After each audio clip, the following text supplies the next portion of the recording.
pleasure to join the Chamber and you in celebrating Winchester's rich community life in the 2018 Citizens of the Year. You know, by way of a reminder, the Citizen of the Year award is not given for an outstanding single achievement.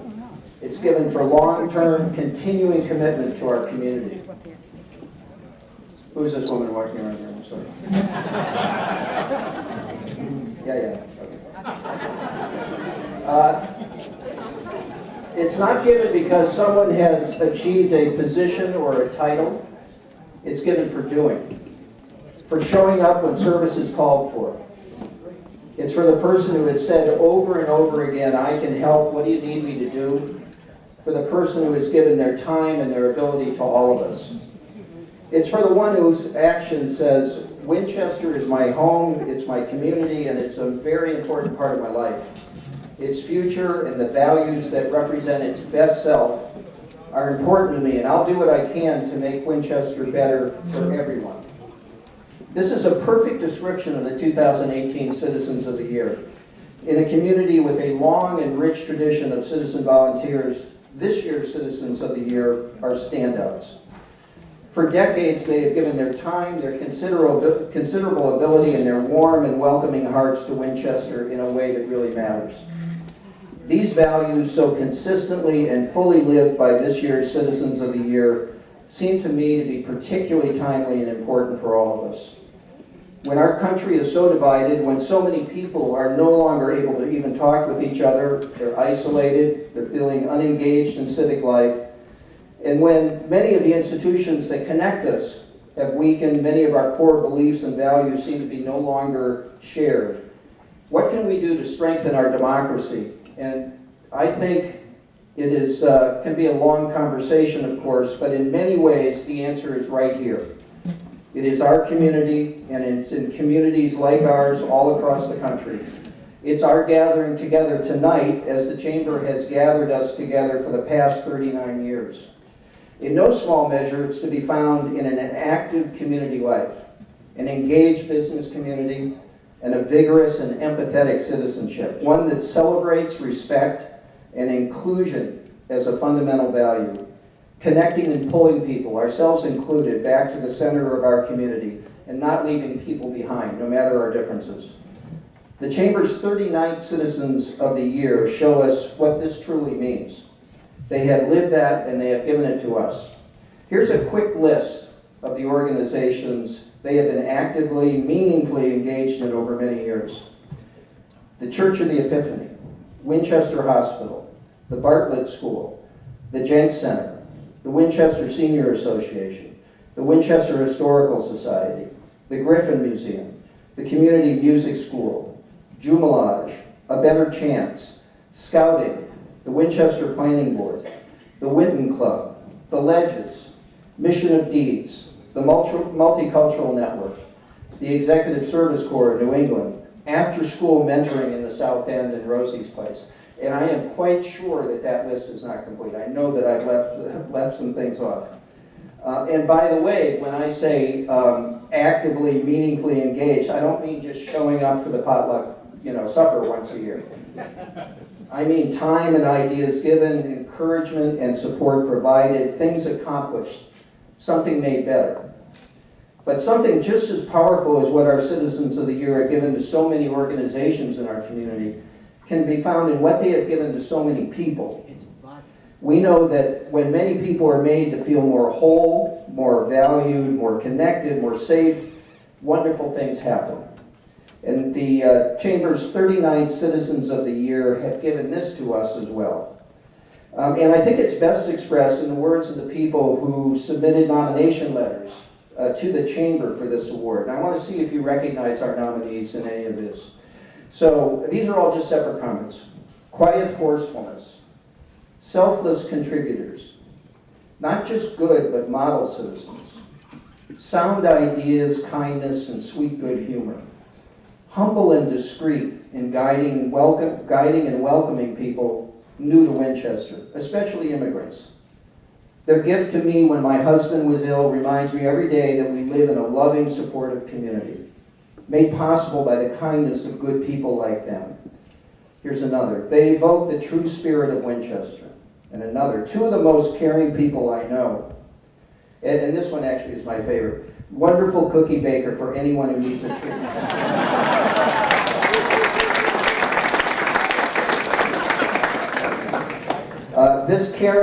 Here's another one. This caring, generous, and kind couple represents the best of Winchester. And finally, they have smiles that change the world. I know, for Jimmy Johnson and for Bob Deering, I had to make a lot of stuff up to make them sound good. But all of that, all I just said, that's all true about tonight. So when we step back and we think about the things that distinguish us from other communities, that make Winchester a wonderful place to live, we often think about the quality of our schools, our proximity to Boston, the service of a commuter rail line, 2 train stations, or maybe 1.5 right now. I'm not really sure. And our beautiful neighborhoods, our town center. Now these things are all very important, but nothing is more important than those actively engaged residents who affirm our best values and connect us to each other with humor, warmth, and ability. Expanding the radius of trust between us all, incrementally, one opportunity and engagement at a time. And so on behalf of the Chamber of Commerce, it's an honor to introduce to you 2 people who truly have made a tremendous difference in the life of our community. The Winchester Chamber of Commerce 39 Citizens of the Year, Peggy and Jack Roll.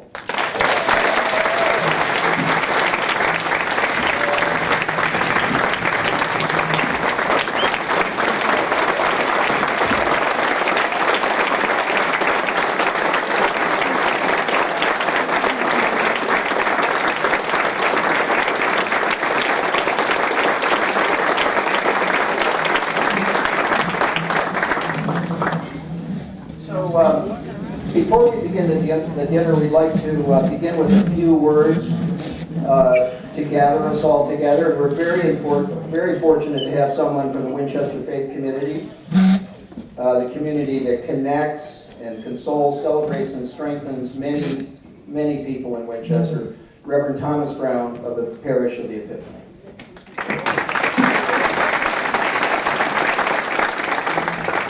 Our hearts are full with gratitude tonight. We're so grateful for our friendship with dear Peggy and dear Jack. Let us pray. Good and gracious God, we thank you and we praise you for the gift of this day, for this family, for these friends. We know each other well and we are meeting each other for the first time. We will never be here before and we have never been here before, and we will never be here again. We thank you for your presence, for the way in which Jack and Peggy have led the way and continue to lead us on pathways that you have prepared for each of us to walk in. We thank you. And we are so grateful for the abundance in each of our lives. There are people in our town, in many towns, in our country, around the world, who go without tonight, who don't have this sense of community or this sense of connection or the abundance of this food, this drink, this laughter. Open our hearts and make us deeply mindful and responsive to those who have less than we. And give us grateful hearts that as we eat this food and share in this company and celebrate all that Jack and Peggy are and all that we are, that we will have the courage to leave here tonight and return your world to peace. We ask all of this in your holy names. Amen. Amen.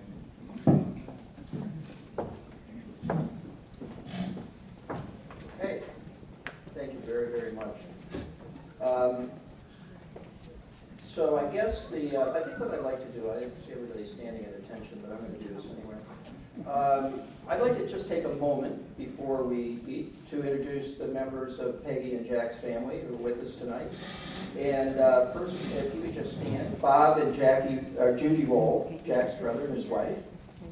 See the family members. Susan Ferris, Peggy's sister. Mary Jones, a dear friend of Peggy's. She's not here. How good a friend? No, I'm not. Jennifer and Sean Ryan, Peggy's niece and husband. And let's see, so Jack and Peggy have 5 children. 3 are here, I believe. They were able to be here tonight. Carrie Roll Libelo, Jack and Peggy's daughter, her husband Lee, and their son Josh.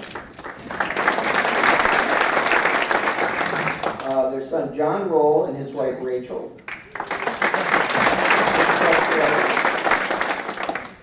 Oh, and who am I missing? Daughter Catherine.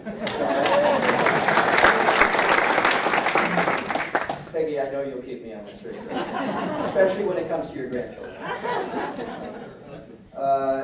Jack and Peggy's daughter Margie Roll Bose and her husband Bobby Bose and their daughter Abby. Thank you all for being here. There's a great deal of love in this room and appreciation for Jack and Peggy. I know how proud you all must be. So let me just give you a little heads up. So we're going to, of course, have fun at Jack and Peggy's expense and hopefully for their benefit. But we want to keep the evening moving along and get Peggy and Jack out of here on their way home and you on your way home at a reasonable hour. And Jack, I understand, never likes to miss an episode of Gunsmoke, which apparently I know you're tonight on the Family Channel. So, but concluding at a reasonable hour for the Citizen of the Year is not one of the 2 things you associate together. And so, in fact, I remember last year looking out from the podium, and it was getting late, and I saw Kevin Maughan setting up a hammock over by the and we want to avoid that if we can. It's dangerous. We don't want to do it. So I'm going to ask for your cooperation. We are going to have speakers during the meal as we're eating, and we'll keep things moving along. And if you could just, when I interrupt your conversations that you're having, direct your attention here. It will not probably be obvious to you, but many of these people actually spend a lot of time thinking about what they wanted to say. So I'm sure they will appreciate your attention. Now the last thing I would say is that I was told by someone that Ann McGovern apparently missed lunch today, so don't get in her way. It will be dangerous, but now the buffet line is open. It's now my honor to introduce an illustrious group of former Citizens of the Year. But before I do that, I want to give a shout out to a couple people who are not here tonight, and that is Chief Citizen Emeritus of Winchester, one of my favorite people, our 1981 Citizen of the Year, Whip Saltmarsh, and former Selectman, Town Moderator, and MC of this event for so many years, the 1984 Citizen of the Year, John Sullivan. And you know, they may be watching WinCam together tonight, fighting over the popcorn. I mean, who knows? So let's give them a warm round of applause. Just a big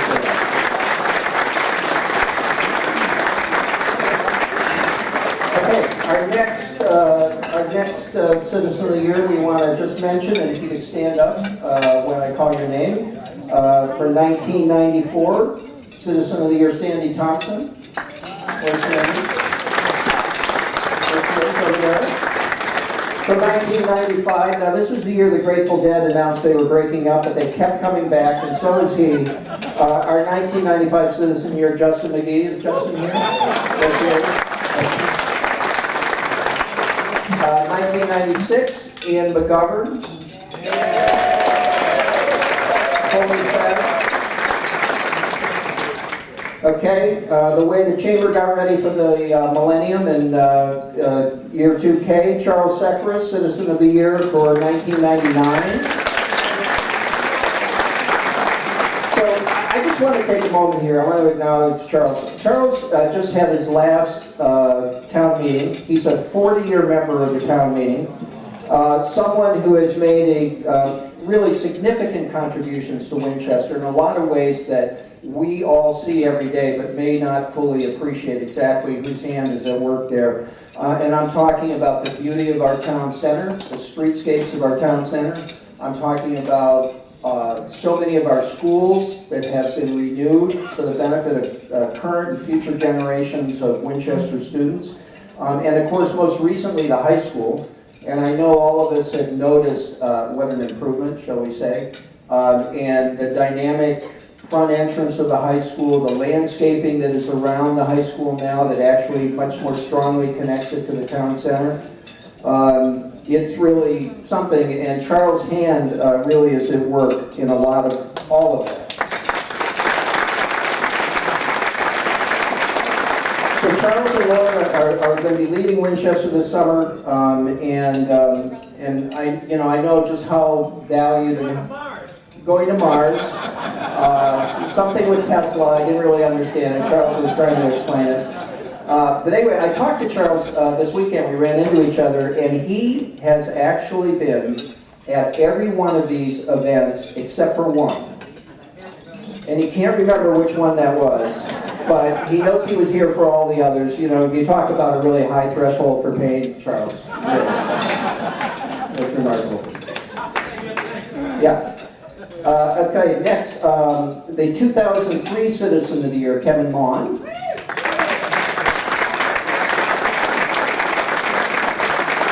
And I'm going to take another little detour here because Kevin, like me, has had the very good fortune of having married up. And I'd like to acknowledge, my good friend Patty Maughan.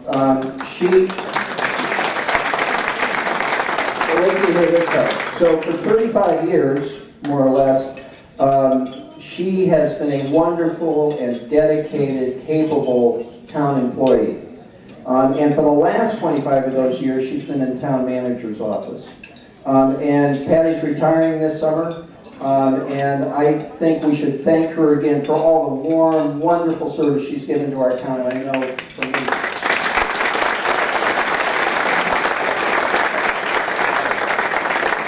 Okay, from 2004, the always breathtakingly resplendent Doc Butler. See what I'm talking about? Our 26th Citizen of the Year, 2005, all the way from Peabody, Massachusetts, Stephen Parkhurst. Glad you're here tonight, Steve.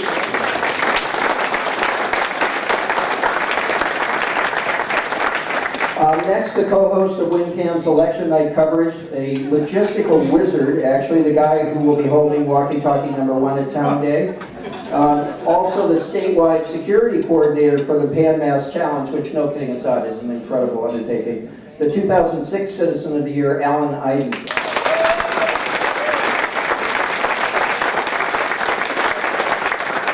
And now a former selectman, a wise and good-humored man. Alan Iden's partner in the long-running, highly rated WinCam election night coverage. The place you can still go for news that is not fake. The 2008 Citizen of the Year, Alan McDonald.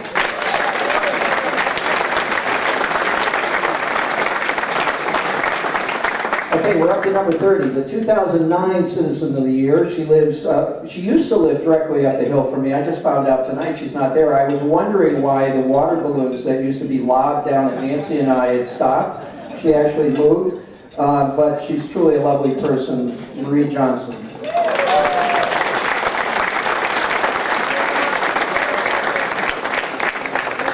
For 2010, the Ryan family. Wait. 2008. Okay. Who's is that? Oh, okay. I'm sorry. Right there, Carolyn. Here you are. Here you are. Somehow we were not ever there. My old, okay. So let's see, where was I? Okay, for 2010, the Ryan family, community treasure Fells Hardware, and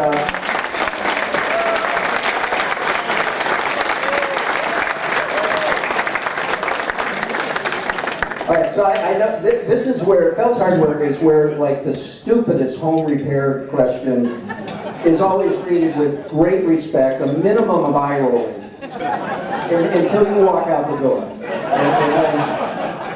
So Kevin Ryan, thank you, Kevin. The 2011 Citizens of the Year, they're still hard at work at keeping the stage lights on at the Witten Club, the boats afloat at the Boat Club, and phones and elevators working in our beautifully renovated Jenks Center, which you ought to see if you haven't seen it. And who knows what else they're up to, Carl Borner and Charlie Price.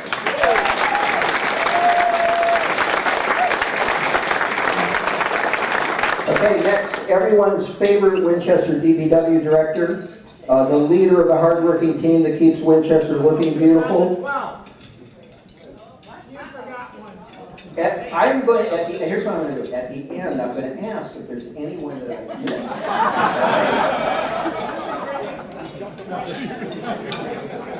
So, where was that? So, the leader of the hard-working team that keeps Winchester looking beautiful, and the end of your driveway completely plowed in. Give him a big round of applause. 2014 Citizen of the Year, Jay Gill.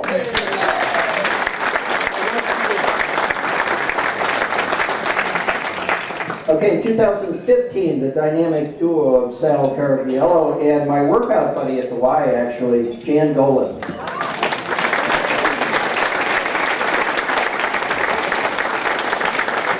Right, we're getting there. Winchester's 37th Citizen of the Year, the Cal Ripken of Winchester politics, the longest-serving selectman in the town's history, Jim Johnson.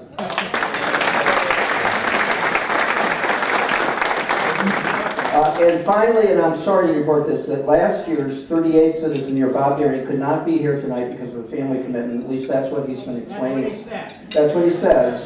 But I actually know, in fact, I understand Bob is holed up in his house. He's refusing to give up the security detail and the soundproof listening room that comes with being the Citizen of the Year. And Bob, if you are listening out there, I just said, you can do this. Other people have made this transition. I know you can do it. So maybe we'll see him next year. We don't know. And once again, as I always am when I'm up here, I am really struck. It's so painfully obvious that. Wait a minute, Mr. Chair.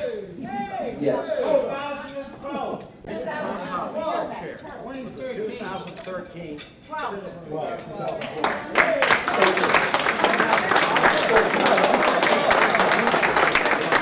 Have I missed anybody else? Helen. Helen Babcock.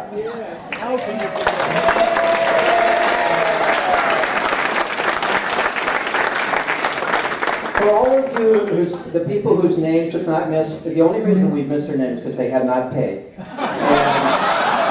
And they've snuck in, and we expect this kind of thing, but it's still disappointing. Anyway, so, is there anybody else? I'm always struck at this point, after we read these names, it's just how painfully obvious it is that the Chamber needs to raise its standards for this award. I mean, really.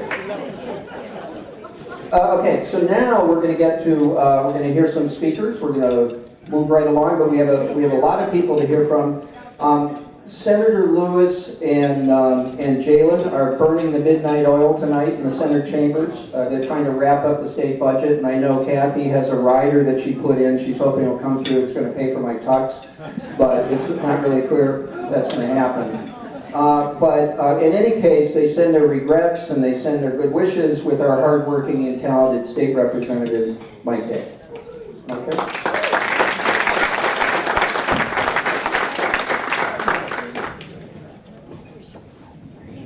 Good evening, everyone.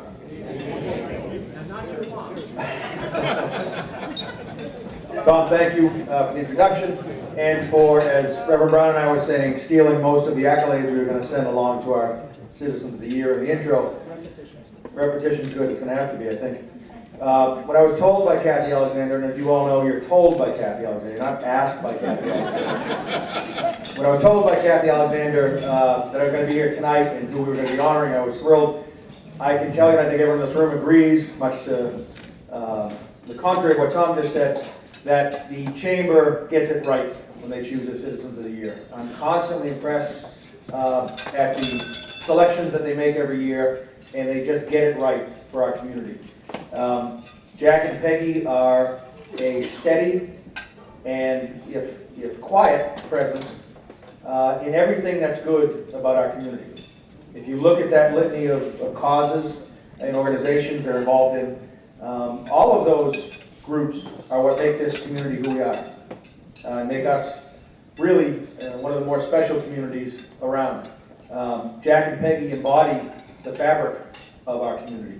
And so I'm thrilled to be here to bring the greetings of the state to two individuals who represent all that are good and inclusive about Winchester.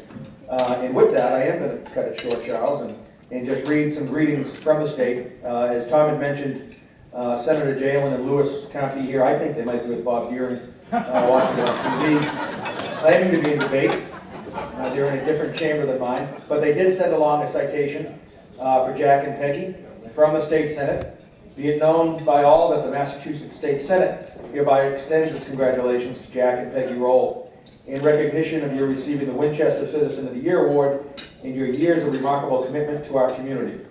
It's signed by the Senate President, the Clerk, as well as Senator Jalen and Lewis, dated today.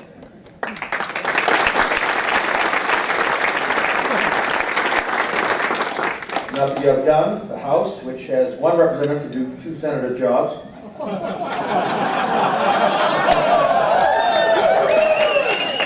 passes along the following citation. The Commonwealth of Massachusetts, the House of Representatives.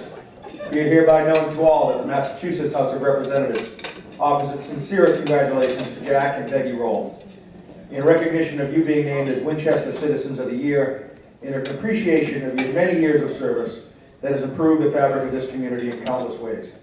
The entire membership extends its very best wishes and expresses the hope for future good fortune and continued success in all endeavors. Given this 22nd day of May 2018 at the State House, signed by Speaker of the House Robert A. DeLeo and offered by me, State Representative Michael Day. Jack and Peggy, thank you for all you do and congratulations on tonight.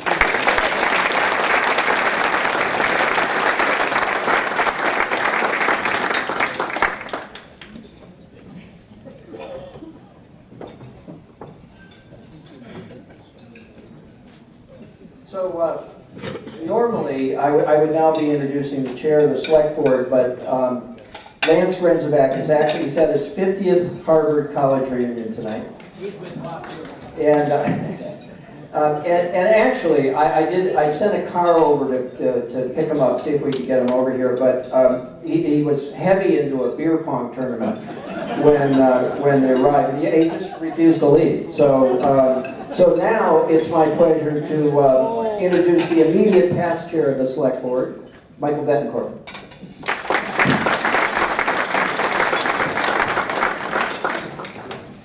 Thank you, Tom, for that warm introduction. I appreciate that. And congratulations to Jack and Peggy Roll on behalf of the Select Board.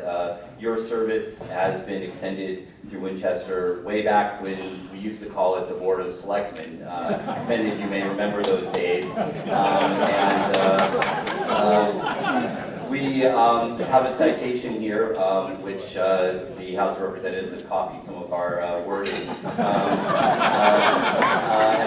I will read it here. It says, be it hereby known to all that the Select Board hereby offers its most sincere congratulations to Peg and Jack Roll in recognition of their many years of service to the Winchester community and selection of Citizens of the Year. The entire board extends its very best wishes to Jack and Peg and expresses the hope for future good fortune and continued success in all endeavors. I will say it's an honor for me to be here amongst all of the Citizens of the Year that have been selected over the years. It's truly an honor for the town of Winchester to have such dedicated servants. It's not always easy, and I would say there are probably 90% of the town has no idea, what goes on, in the background. And most of my friends have no idea that where town hall is and what goes on there. So I appreciate your many years of dedicated service. And I will say to younger generations, and it's noticed how involved you've been and how much you've done for our community, and we really appreciate the service that you've given to us. You really are the gold standard of what Winchester has to offer, and thank you very much.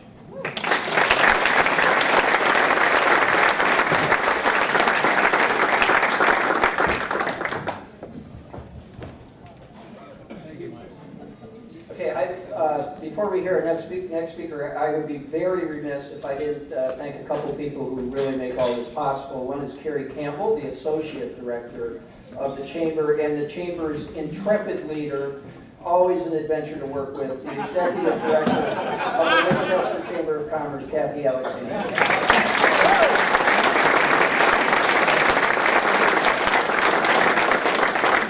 Okay, so now we're going to be hearing from a group that Jack is a member of, and the organization goes by the name SCUM.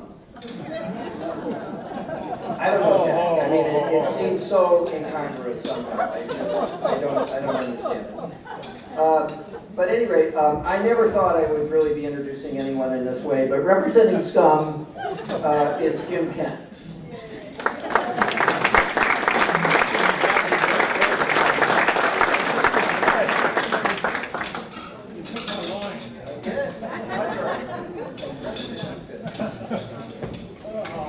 Thank you, Tom. Thank you, everyone. Thank you, Kathy, particularly the Chamber of Commerce. But I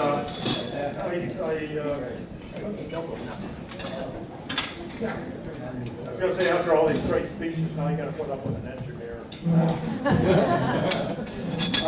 Peggy and Jack, what a team you two make. My gosh. You are just great, not only a great team for all the things you do, but such a wonderful couple. And in addition to all the things that Tom said, you are good-natured, as he said, gracious, loving, generous, charitable, and any other adjectives that sort of mean the same thing. Well, I was going to say, Jack, you're a scum! And then I was going to explain that that's not an insult. It's an acronym for Sims Corner Retired Men.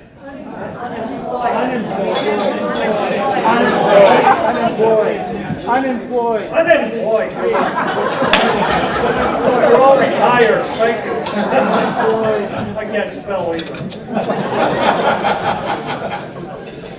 But SCUM is a bunch of old guys, retired, get together a couple times a month, over a cup of coffee and a few goodies, and Peggy really makes some good ones. She makes some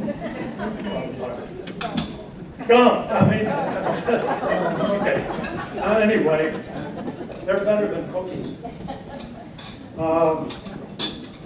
And we talk about a whole number of things, all sorts of discussions, all the way from sports and cars, and literature, and music, and things like that. We solve all the problems in the world. The world doesn't really ever listen to us, but particularly books that we've read. Just for example, Frank Manelli recently has been going to different countries, and he was talking about the economy in some of the poorer countries that he visited to help out with the hospital there and doing corrective surgery. And so he was reviewing a book that he's read about economy, and that was by Thomas Piketty, who some of you probably heard of, and it's called Capital in the 21st Century. And so, it's a pretty heavy thick book, and it's pretty detailed. And then Jack was talking about his library, and he was telling us about the latest story he's been reading. And I don't remember exactly which golden book it was, but it might have been Make Way for Ducklings. But Peggy and Jack really enjoy around the fall, and they play around every week, sometimes more than once a week, depending on the weather. But and in addition to that, they both belong to different leagues. The one that Jack belongs to is called Winchester Senior Tour. And this again is a bunch of old guys who get together and play golf once a week. And Jack sometimes organizes the 9-holder group. And we get together and he sometimes organizes this, and then during the play, in addition to keeping the low score, we have some other games that, like the smallest number of pets per round, and sometimes the most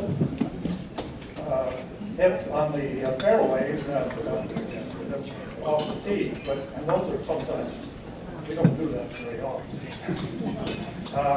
Oh, I forgot also, Jack is a nuclear engineer. And as a nuclear engineer, he's got to be pretty good at math. And so when you're playing around with that nuclear stuff, it could be dangerous. And so he's excellent at math. Except since he retired, we noticed that his skills are really deteriorating. Really having some problems, and not only really higher math, but just things like counting, just plain old onesie-twosies, and particularly with additions, things like that. And it's really showing up on the golf course and on his scorecard. But anyway, Peggy and Jack originally were from the Midwest, out there in the middle of America. And they graduated and got married, and so they were looking for opportunities for jobs. And at that time, back in the 50s and the 60s, the motto was, "Go west, young man, go west, that's where the opportunity is." And luckily, Peggy and Jack decided to ignore that and became the and we are really so lucky that they decided to settle in Winchester, because you heard all of the organization.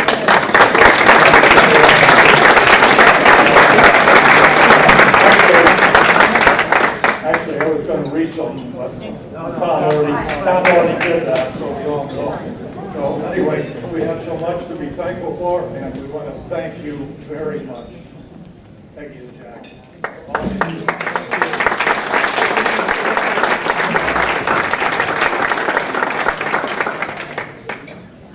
You know, thank you, Jim. You know, Jim was, he was telling me that this group, they meet every other week, and they simply have a conversation really about no prepared subject at all. And I was thinking, wow, you know, that sounds like the select board. So next, the president of Jumelage, Annette Lanigan. I understand something about to say something. Is that right? Yes.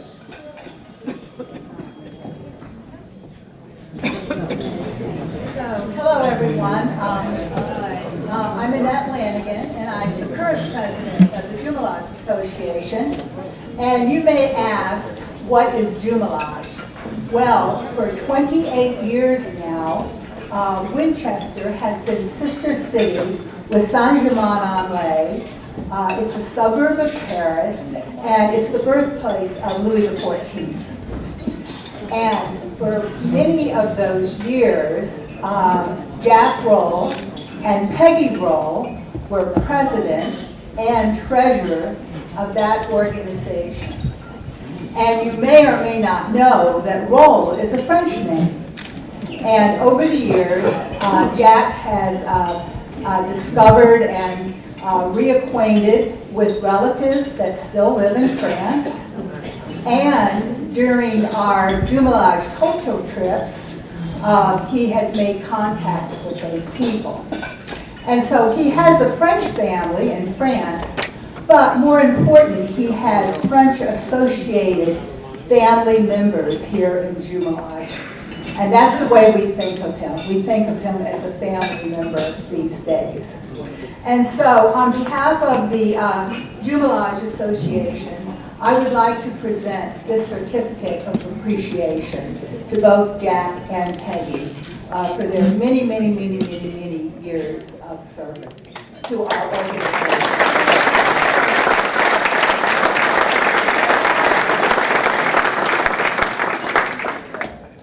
So, you know that Peggy and Jack are both devout and engaged members of the Parish of the Epiphany. And As we do this, I'd like to just very briefly, when different organizations are getting up, maybe say something just a little bit about them. And let me tell you a little bit about the history of the Parish of the Epiphany in our community. So the Parish of the Epiphany began as a small mission church in 1882. They worshiped first in rented space in a commercial building, and then the following year, the congregation built a modest wooden structure on land that was right across from Town Hall. Hopefully you didn't take any parking spaces when that was done. Formally organizing as a self-sustaining parish in 1888. And that's when they got their first rector. And the cornerstone of the building, which is so beautiful now, that serves the congregation, was laid in the fall of 1904, and services began the following year.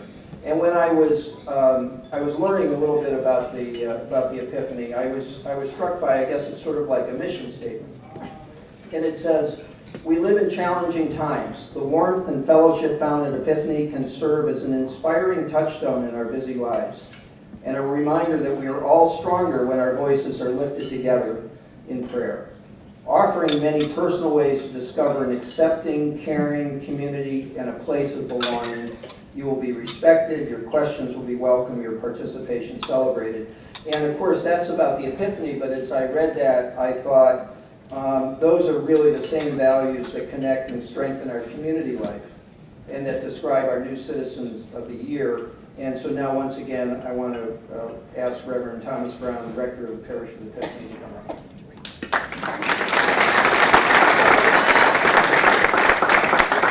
Thank you, Tom. Tom has just become the archivist of the Parish of the Epiphany. He doesn't know that, but he has just been appointed tonight. Thank you for all of that. So the psalmist says that there is a river whose streams make glad the city of God. So that's in the Psalms, and you can look it up on your phone and tell me the citation. There is a river whose streams make glad the city of God. So I want to talk to you about three rivers. Three rivers. The first is the St. Clair River. So it reads in our leaflet that Jack and Peggy are from southeastern Michigan. That tells you nothing. It could say they're from Detroit. It could say Romulus. It could say Macomb County. There's all kinds of towns. We need to speak about where they're from. The river, the St. Clair River. The water that flows from the Great Lakes that starts in Lake Superior and goes into Lake Huron and fills Lake Michigan. And then when it gets to the bottom of Lake Huron, there is this beautiful river. They can tell you about, this whole table can tell you about that river. When Tom and I first arrived in Winchester, the place where we live is on Lakeview Road, and it's a place where two of my predecessors have also lived. And it was July, it was hot. And up the driveway, getting out of a Saab 9000, the best car ever made, walks up this couple. I've never seen this couple before, of course, and they're bearing a Michigan casserole. And they welcomed Tom and me. Do you know how wonderful it is to be welcomed? Every single one of us in this church, in this room tonight, knows how wonderful it is to be welcomed. To be welcomed with food, and to be welcomed by someone who is a stranger and then 10 minutes later is not a stranger. That's the St. Clair River. They come from Michigan. They don't come from any place in the Midwest, in the middle of the country. They come from Michigan. And the warmth and the beauty of that place has formed them, the St. Clair River. That's the first river. And the second river, we call it the Aberjona. It is a river. It's a river, and it makes glad the city of God. It's a great place. It's a great place. So if you look, you can see that the word Epiphany occurs a lot in this. It probably doesn't occur enough for some of us. Raise your hand if you're from the Parish of the Epiphany tonight. Raise your hand really tall. So those of you who are not, we love you. Keep your hands raised. Those of you who are not, we love you too, but those of you who are not, just put your hands together and thank these people. And the reason that it's so important to thank these people is because we are here tonight because we have been blessed by these two, Jack and Peggy, who are formed by water in the Word, who have strengthened our church in countless ways that we can't even begin to describe. That this little description, as lovely as it is, just scratches the surface. So that's the second river, the Aberjona. And the third river is the Jordan River. So what's not told in here, and there are so many other stories to tell about Jack and Peggy, is the story of their commitment to the place where Jesus lived and walked, which is the Holy Land. And so when we speak about the Jordan, we speak about the Jordan, the place. And what's true is that Jack and Peggy, along with friends of theirs from around the country and around the world, have been deeply committed, not just to Winchester, not just to southeastern Michigan and St. Clair and East China Township, Michigan. They've been committed to the world, to building peace, to breaking down walls that divide us. There is a river whose streams make glad the city of God. God is in the midst of her, and she shall not be moved. Thank you, Jack and Peggy.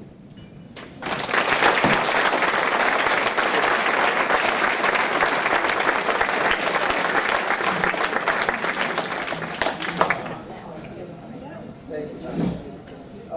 And now, a couple family members. First, Carolyn. Carolyn Libelo. Carolyn is Jack and Peggy's daughter.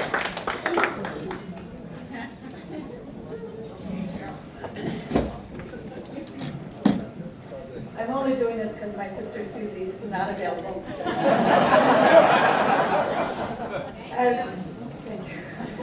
As Peggy and Jack's fourth child, I've been the recipient of so much of their love and support.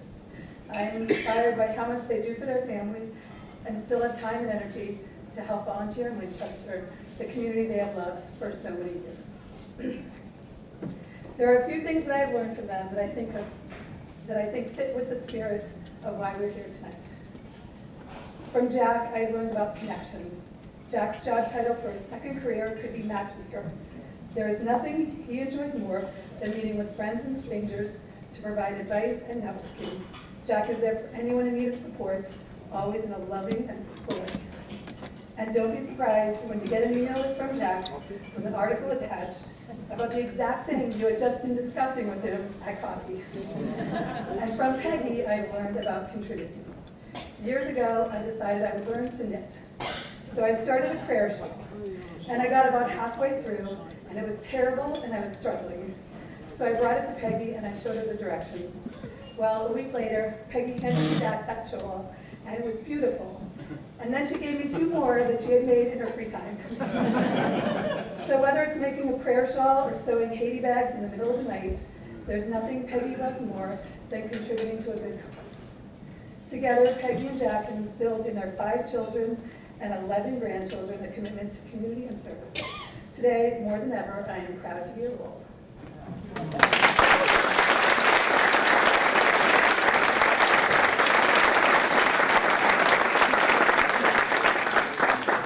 Carolyn, that was great. I don't know what you were nervous about. And now, Josh. Is Josh Libelo out there? Yeah? Okay. Josh is Jack and Peggy's grandson.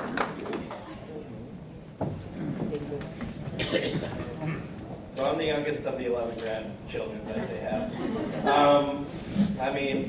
When I heard they were getting this award, I was not very surprised. It just seemed like them and what they're all about. Wednesdays, I grew up spending all the time with Grandma, and she would teach us tennis, life lessons. She'd teach me how to knit. Get a little frustrated every once in a while, but she'd teach me. And it was just all love and care to me and my brother who were there every Wednesday. Play tennis with her, we'd go golfing, we'd eat her famous cookies that everyone knows about and everyone loves. And then with my grandfather, Grandpa, as we like to call him, or G-Pa, or Gapa, as he says. I go golfing with him a lot. We actually went yesterday, and it's always a great time. You know, he teaches me how to get my swing right, just right. A lot of patience there as well. He, you know, we talk a lot. He's told me all of his stories, his traveling stories, from working on the river, shoveling coal in a boat, to you know, his trip to Israel and where else he has been in the world. They're very supportive of me and everything that all the grandchildren do.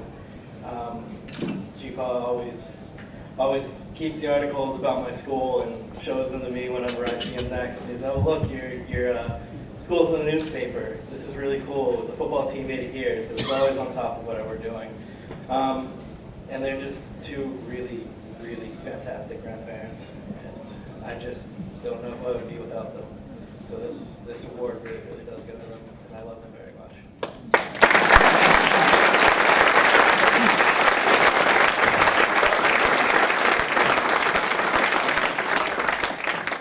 I mean, how great is that? Okay, so as we celebrate Jack and Peggy, we acknowledge that they're part of a long tradition of generous and capable Winchester residents, businesses, faith and nonprofit organizations, which enrich our civic and community life, our connection and our engagement with each other. And one of those organizations to which they have given so generously has been an important part of our community for over 100 years, and that is Winchester Hospital. And throughout these many decades, as the hospital has cared for us, our community has cared for the hospital. And indeed from the very beginning. So by way of a little more history, in 1912, the Winchester Visiting Nurse Association opened the very first Winchester Hospital in the 3-story Todd House, which was on Washington Street. It had 12 beds. And I don't know if they had a good planning sort of document in hand, but within a year they figured out that that wasn't going to be big enough. And so in the fall of 1913, a townwide fundraiser effort, which sounds familiar, right? We're still doing these townwide fundraising efforts, produced $22,000. And the next spring, a group of businessmen succeeded in raising an additional $25,000. And with those funds, the Winchester Visiting Nurses Association purchased a 5.5-acre tract of land on Highland Avenue.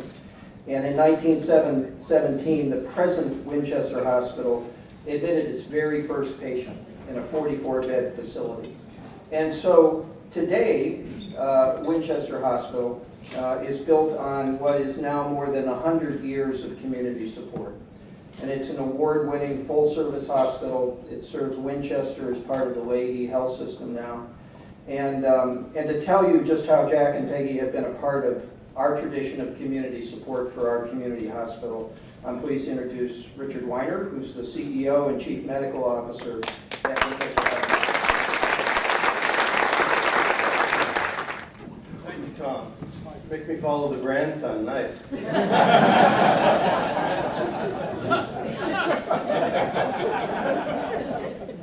It is truly an honor.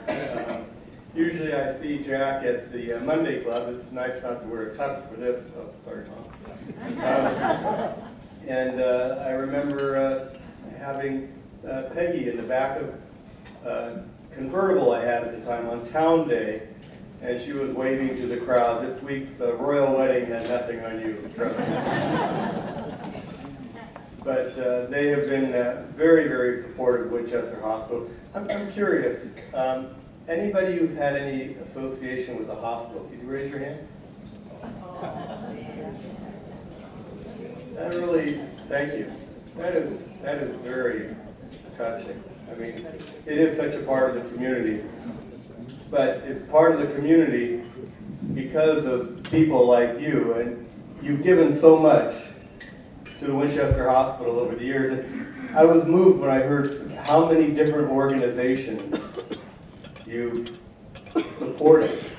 And it hit me that if you really wanted to consolidate all of those to one organization, we'd love to have you be just supporting what you have. That would be terrible. So 1912, what other two things happened in 1912? Fenway Park was built and the Titanic sank, that's right. But Winchester Hospital would sink if it wasn't for people like Jack and Peggy. They are unbelievably supportive. 620 Washington Street, the Cancer Center, the ASC, is a standing tribute to them and the support that they provided. And it really is an honor to call them my friends, so congratulations.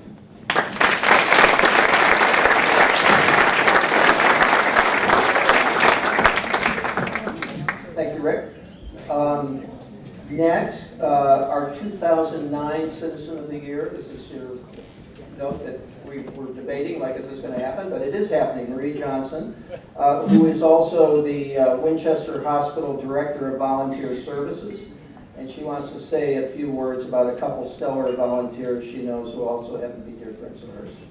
Marie. Thank you. It's nice to see you, and I have some prepared remarks, and most of what I wanted to say has probably been already said. You know, when you talk about them being humble and gracious, full of fun, I think Peggy and I have lifetime membership in the stewardship committee at Winchester, at Parish of Epiphany. Yes, some of you know that. But Peggy is behind the scenes, doing all that quietly important work of organizing and putting together the envelopes and doing everything that needs to be done. No job is too small, no job is too big. She takes them all on. And I know we've talked about how she's a wonderful cook, and I agree to all of that. And if you have the misfortune, as I did a few years ago, of being, having lost my vision and needing eye surgery and being flat on my stomach for 6 weeks, what a joy to have the knock on the door with Peggy and Jack. Lovely meal, and they stayed and kept me company and got me through some of that. I think all of us could probably tell a story like that of times when both of them have come to our rescue when we needed that little bit of extra help. And I must say that those of us that go, there are many of us here at the Parish of Epiphany, we kind of always sit in the same place. Maybe some of you do that at your churches. I'm always on the lectern side, 3 or 4 rows back. And what a joy. Peggy and Jack are usually 2 or 3 rows behind me. And if you're there, every Sunday, at the end of every prayer, you hear, Amen. And it is Jack Roll. And I think it speaks volumes to the depths of their faith and their commitment to all of us. Thank you both. I hope they still forgive me. I was the one that had to trick them into coming to the announcement of the Citizen of the Year and being a little dishonest, but it was such a joy to do that. Thank you.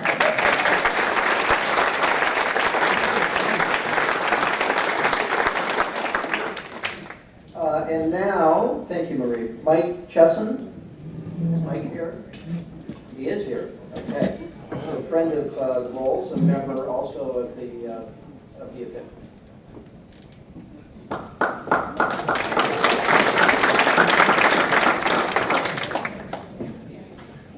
In honor of Jack's rather colorful personality, I found a matching jacket. He asked me to say something nice about it. I've been racking my brain. And even though he promised a big honorarium, I had to throw out my prepared remarks. With Jack, you have to wing it, because you never know what he might do. He's so unpredictable. I know him as a leader at our church, Epiphany, with its beautiful restored tower. Jack joined only 3 years before I arrived, but had already appointed himself a leader. I think some money changed hands. Then I washed up at the curb. He grabbed me by the scruff of the neck, tried to clean me off, realized it was a lost cause, and gave me a cup of coffee. Still trying to catch my breath, Jack was already asking what I could do, how many hours I'd volunteer, and how much I'd pledge. He's been my nemesis, mentor ever since. There are many charities, all of them good, but Jack's are the best.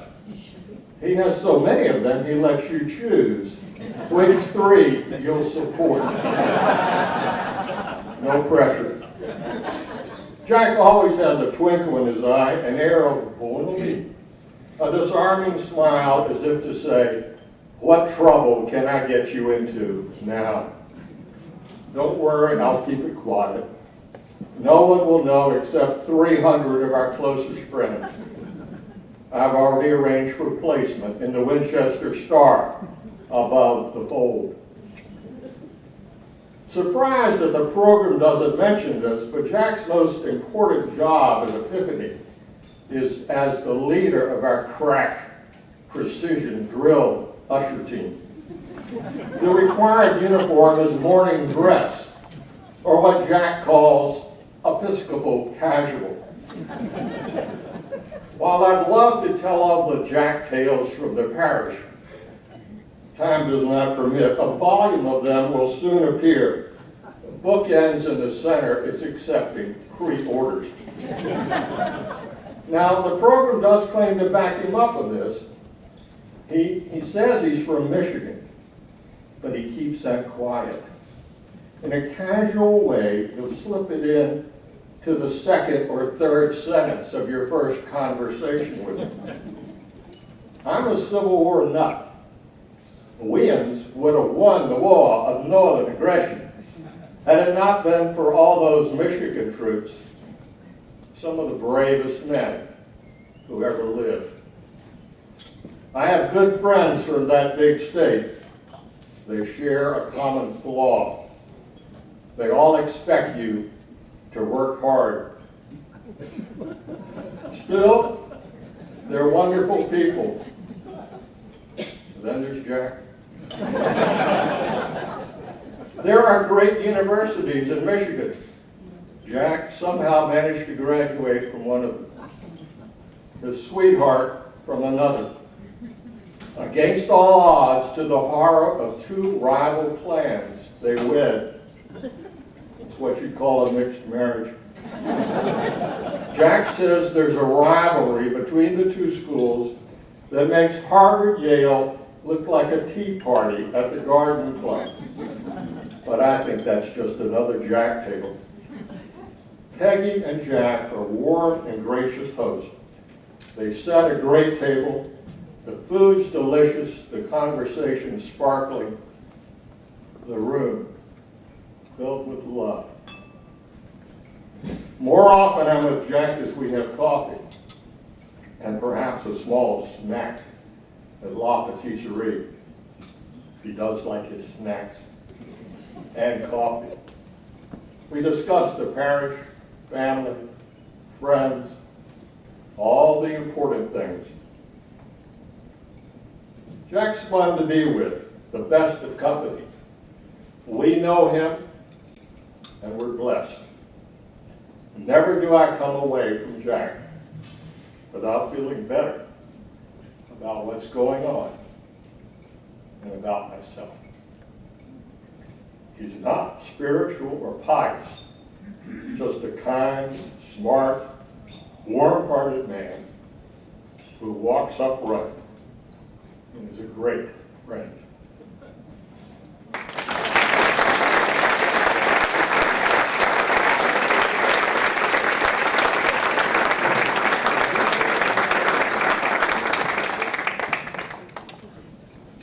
Thank you, Mike. And now, next, Bob Roll, Jack's brother. Oh, there you go. I get a little bit hot to pick up this.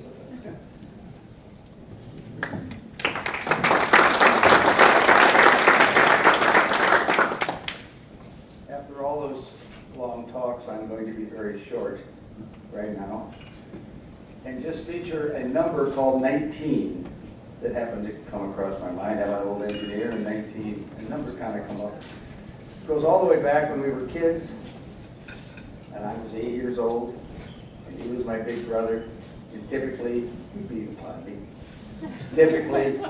I was the little brother, and I said to him, when I'm 11 years old, I'm going to get you guys.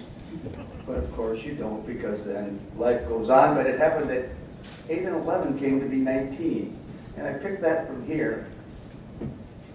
Within plus or minus a couple, I believe the Rolls came here 19 years ago. Would that be about right, Peggy? No? Let's call it that. Oh, all right. It's plus or minus 19. 41. Well, that's close enough. And earlier in the conversation, the gentleman up here went through the numbers of the institutions that Jack and Peg have become involved in. And that happened to have been 19. So I've been being here 19 years, involved with 19 organizations. And I look around the room, and there's 19 tables full of people here today. And I find that's kind of amazing.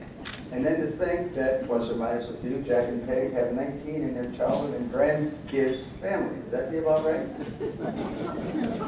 All right? Well, at least they have one number right.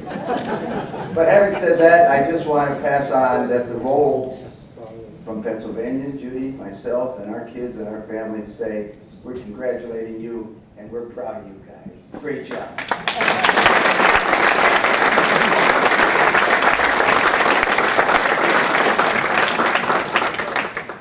Thank you, Bob. And now our 19th speaker will be, Susan Ferris. Peggy's sister. Well, I wanted to say something. I didn't know what I was going to say. And when I got to Winchester and started hearing about all the things they were involved in, I was overwhelmed. Because I knew they were good people, but wow, they're really good people. It goes back a long time ago, and anybody in my family that knows me and my sister, and they'll ask me, well, what's your sister Peggy like? I say, oh, she's the good sister. And we will all verify that. And somebody even said, maybe we should call her Saint Peggy. And I said, no, I think that's going a little too far. Let's just call her Good Peggy. But honestly, they really are the best people. And Jack Roll is one of the smartest men I know. He's funny, he's fun. He sends emails that are so inspirational and fun. And I know he did this. It was almost like a little documentary of being mortal that somebody filmed, and it was just, I don't know, it was just wonderful. It was a wonderful documentary. And then Peggy, I get cookies even in New York from her. And I mean boxes of cookies in New York at Christmas. And like her daughter Carrie said, I think one of the sweetest things that Peggy does, among so many things that she does, are these prayer shawls that she does. And she doesn't do them with big needles and big thick yarn or anything that you can whip off any afternoon. You know, and you can do 20 of them. They're beautiful wool. She counts off every row. I have watched her do these when we've been on vacation together. And, you know, if somebody is in need or they're sick or something, there's a prayer shawl, and I think she actually has one on her lap tonight, and I think it's going to go to somebody tomorrow who couldn't be here tonight. And there's just a million thoughtful things that they do all the time. They're just wonderful, and I just feel so lucky to have Peggy as my sister and Jack as my brother-in-law. Really do. So proud of them. So happy for them.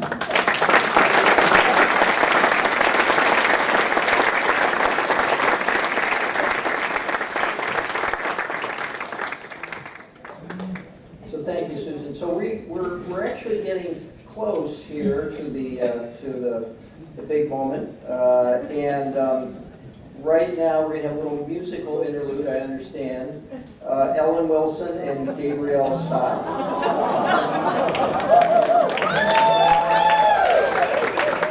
They're just back from their world tour. Among the fundraisers that Jack and Peggy have been involved in at the church, of course, was the last capital campaign, part of which went for restoring the organ. So we brought a section of the organ with us.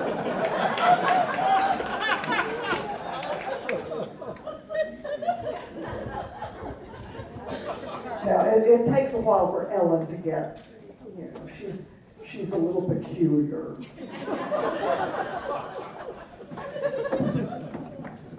have moved a part of the Fitch organ to this hall, and you will be amazed at the sound that's going to come out of it. Feel free to join in this hymn whenever when the Spirit moves you.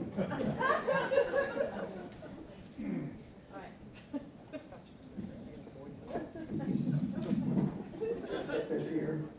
So I can, in case I break into dance as well, you never can tell. Are you ready? No. I have to tune the organ. Yeah, you don't think this comes easily. You know, this is talent. This is talent. You have to wait for it. We're not like the roles. We can't just perform on command.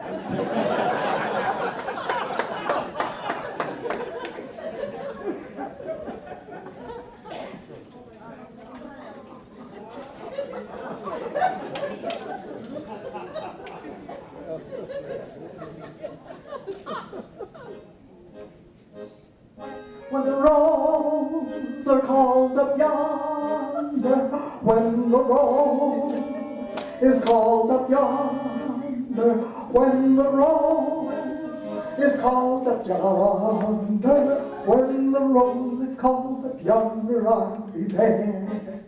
When the rose is called up, imagine when the rose are called up yonder. Do you think heaven can get even more heavenly? When the rolls are called up yonder, I'll be there. When they reach the pearly gates where the Lord Almighty waits, He'll rejoice as all His plans are realized. For throughout the ages long, little things kept going wrong, but with Peggy it will all get organized. When the rolls are called up yonder, when the rolls are called, and what about Jack? Oh, the line of saints waiting to shake his hand. When the rolls are called up yonder, I'll be there. On Jack Roll you can depend, he'll support you to the end. You will never find a better friend than him. Perfect all his energies to his local diocese, or the one across the seas, Jerusalem. When the rolls are called up yonder, when the rolls are called up yonder, oh, they'll finally have some time to do what they love the most. When the rolls are called up yonder, I'll be there. When they reach that heavenly shore and hear angels shouting, "For!" they will pass the clouds so white and so soft. For in light perpetual they'll be teeing up a ball. Paradise is one eternal game of golf. When the rolls are called up yonder, when the rolls, wait a minute, when they're called up yonder, what are we going to do? Are called up yonder, there'll be no one left on earth who can compare.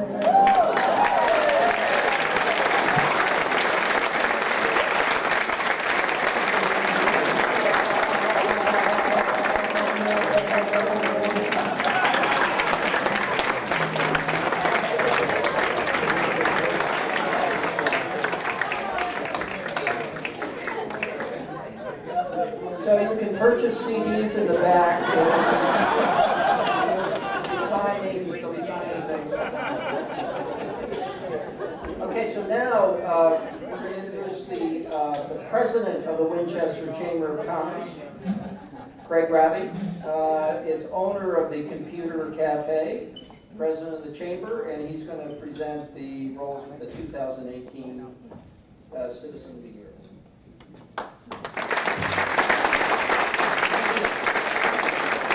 So much to what I have to say tonight for the roles. It's a real pleasure and honor to be here to introduce them tonight. The 39th recipient of the Citizens of the Year for Winchester. As you can see in the program, there's an amazing amount of organization they've dedicated their time to. They've been here for 41 years. It is really humbling to see how much time and effort they put into this community and what they've done for us, and they're so deserving of this award tonight. Please do read that if you haven't seen it tonight. It is amazing what they've done for the time they've been in Winchester. It only inspires me to do even more. There's a lot of quotes that people had submitted for nominations for the roles, and it kind of sums up a lot of what they're all about. And a few of these that people had to say were their role model who motivated me to service within the Winchester community. They epitomized the idea of making Winchester a better place to live. They strengthened and elevated the social and cultural fabric of Winchester. They are longtime volunteer and philanthropists who work behind the scenes in many venues. Winchester is stronger because of them. They are pillars of the community. They are a major reason why I love living in Winchester. They're amazing supporters of our schools, hospital, Griffin Center, Jenks, church, and on and on and on. They're quick to volunteer for whatever is needed, work behind the scenes or take on major responsibility roles in their quiet, cheerful way. This caring, generous, kind couple represents the best of Winchester. They are more than residents, they are citizens, and they deserve and have earned the privilege to be recognized as Winchester Citizen of the Year.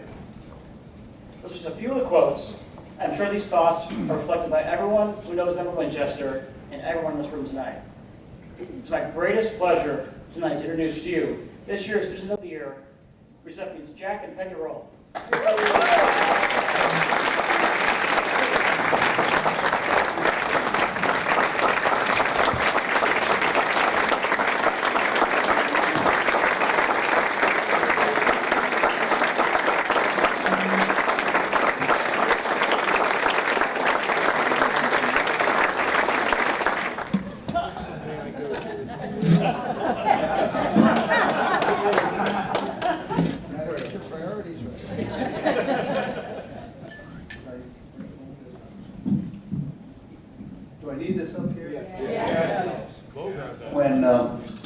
When Peggy and I were meeting with Kathy to assist in this event, and I asked, should I be prepared to make some remarks? And Kathy said yes.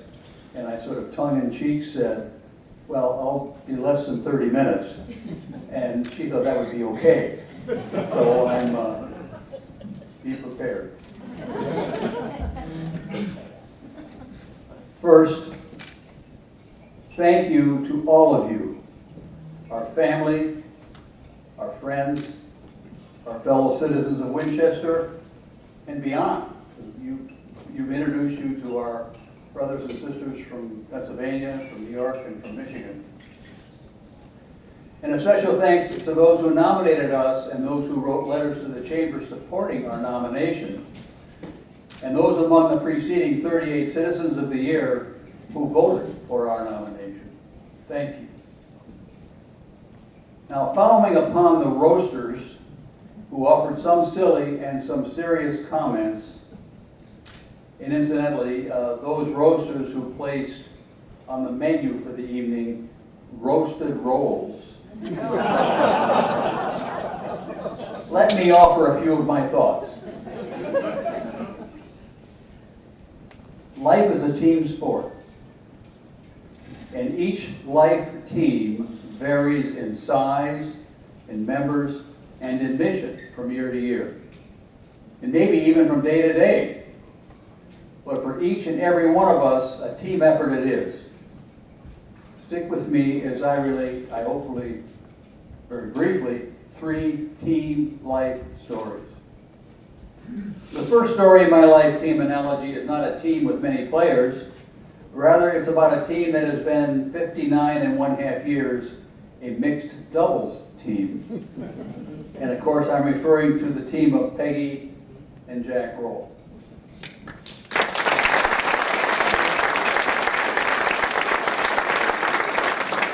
Continuing the mixed doubles analogy, when Peggy scores an ace, I am there to cheer.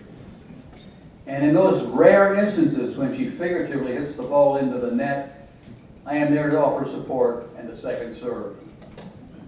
Likewise, when I score an important point, she's there to offer an attaboy. And when I figuratively double fault, she coaches me on how to do better with my next serve. Thank you, my valued and loved team partner.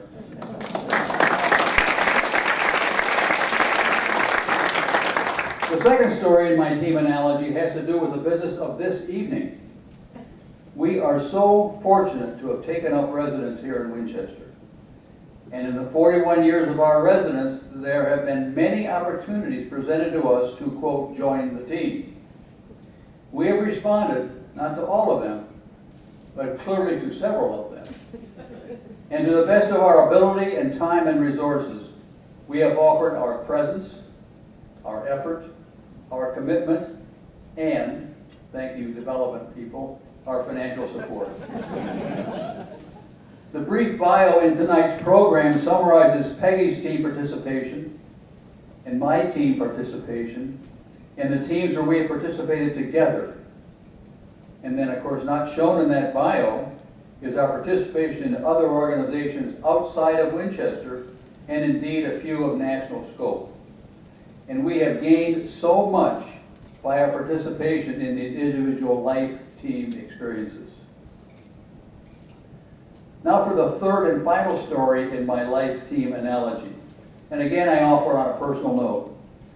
Our mixed doubles team has benefited greatly from our being parents to Sarah in Pittsburgh, to Marty and John and Carrie with us here this evening, and to Susan in California, and to their spouses and partners.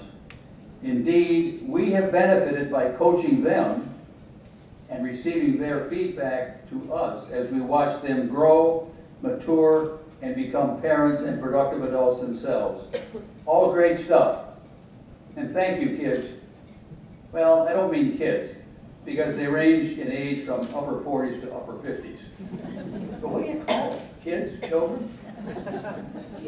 And in conclusion, echoing some things said by previous speakers this evening, Winchester is a pretty special community.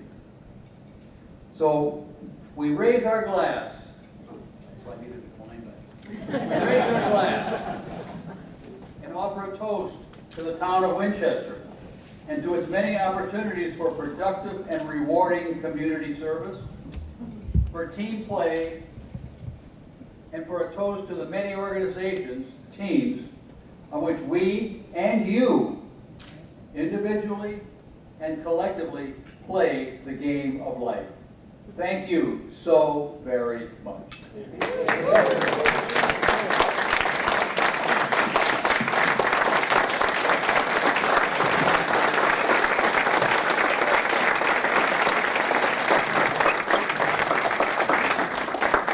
Thank you for being here tonight and being part of our lives. We have been given so much from all of you.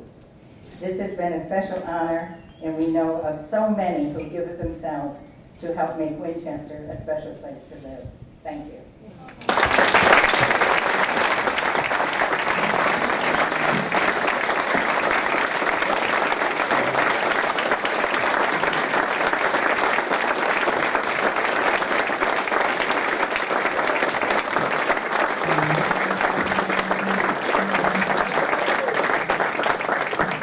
What a great night. Thank you all for coming, and look for Jack and Peggy. They'll be on town day. They'll be the people in the convertible. So